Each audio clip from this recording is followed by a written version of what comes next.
โจทย์แบบนี้มีแนวโน้มจะออกเสียงระดับศาสตร์เนาะก็คือข้อที่1 2 3แต่มื้อนี้อาจารย์จะมาแก้ข้อที่1ให้เบิ่งเด้อ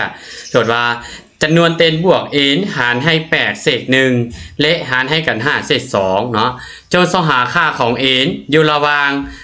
3,940 และ 4,000 เนาะมีค่าเท่าใดเด้อเอามาเบิ่งนำกันเลยเนาะโอเคเนาะฉะนั้นเราจะมาเขียนอยู่ในรูปร่างการหารของอัลกอริทึมเลยก็คือตัวตั้งหารเท่าตัวหาร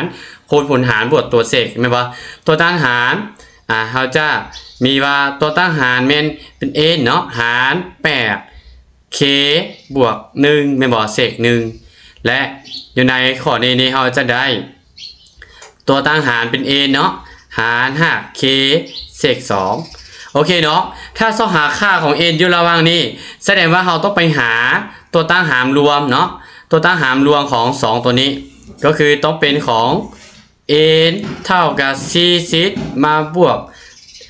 ตัวเศษเป็นเท่าใดนะเราต้องไปหามาไม่บ่เราต้องไปหาร40เศษเท่าใดก่อนเราจะเอาตัวนี้มาแก้ต้องหาค่าของ n เดี๋ยวเพราะว่าคันว่าและเหมือนห่วมกันเนาะแต่เราก็มาเขียนอยู่ในรูปแบบของโมดูโลเนาะเราจะได้ n เท่ากับ1โหมดของ8ไม่บ่โหมดจะเป็นตัวเศษเด้อและวันนี้ก็จะเขียนได้ n เท่ากับ2โหมดของ5เนาะจากในโน้ตจะได้เนาะจากบอลว่า n เท่า2โหมดของ5นี้ซึ่ง n จะเท่ากับ 8k บวก1เอามาแทนใส่เนาะเป็น 8k บวก1เท่า2โหมดของ5เนาะซึ่งวัน1นี่ย้ายไปเดี๋ยวจะได้ 8k 1ย้ายไปจะเป็น2ลบ1เป็น1เนาะ1โหมดของ5แม่นบ่จากนี้เราจะเอา 8k หาร5เหลือเศษ3k เท่า1โหมดของ5เนาะฉะนั้นเพื่อเห็นให้ k เป็น1เราต้องคูณ2เข้าทัน2ภาคเด้อคูณ2เข้าไปใช่นี่2เข้าใช่นี่เป็น2จะได้เป็น 6k แม่นบ่เท่ากับ2โหมดของ5เนาะแล้วก็6หาร5เศษ1จะได้ k เลย k เท่า2โหมดของ5เนาะฉะนั้นน็อตก็เลยถอนเอา k นี่จะเท่ากับ2บวกให้กับ5นี่คูณผลหารเป็นตัว n ตัวนี้อาจารย์สาเนาะซึ่ง n ตัวนี้ก็จะอยู่ในจำนวนเต็นบวกหรือว่าจำนวนถอนบวกคือกันเนาะโอเคแล้วเรามาแทนต่อเพื่อให้มันได้เป็น 40k เดี๋ยวมาแทนต่อใส่เราจะได้เนาะตอนนี้ได้ n เท่ากับ 8k บวก1ไม่บ่เท่ากับ 8k บวก1แต่ว่า k จะเท่ากับ2มาบวก 5n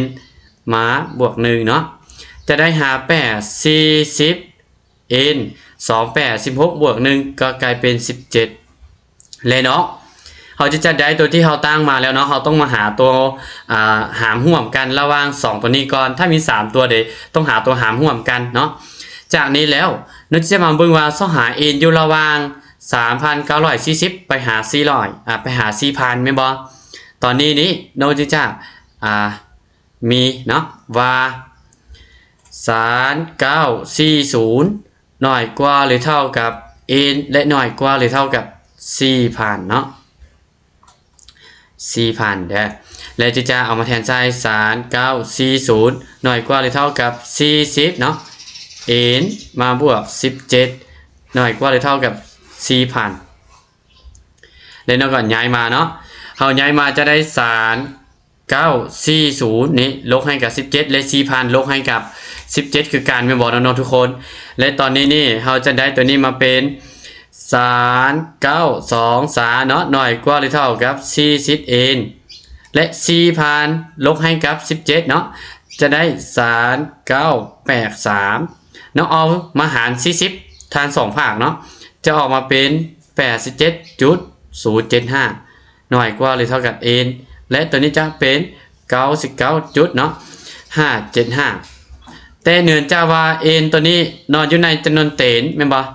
เราจะได้ n แม่นเท่ากับ99เนาะในเมื่อ n เท่า99เราไปแทนใช้เราจะได้ว่าเนาะ n ของเราเท่ากับ40คูณให้กับ 99มาบวก17แม่นบ่น้องๆทุกคนเนาะและเราจะได้40คูณ99บวก17เท่าใดเอามาเป็นขั้นตอบแล้วจะได้ขั้นตอบมาเป็นเนาะ3977เด้ออันนี้จะเป็นขั้นตอบของโจทย์เนาะคือค่าของ n เอามาตอกเลยซะนั่นเราจะได้ n เท่ากับ3977อันนี้แม่นขั้นตอบเนาะโอเคโจทย์จังซี่น้องๆลองเบิ่งว่าเข้าใจบ่เนาะมีแนวโน้มจะออกเสียงระดับศาสตร์ในปี2025นี้เด้อ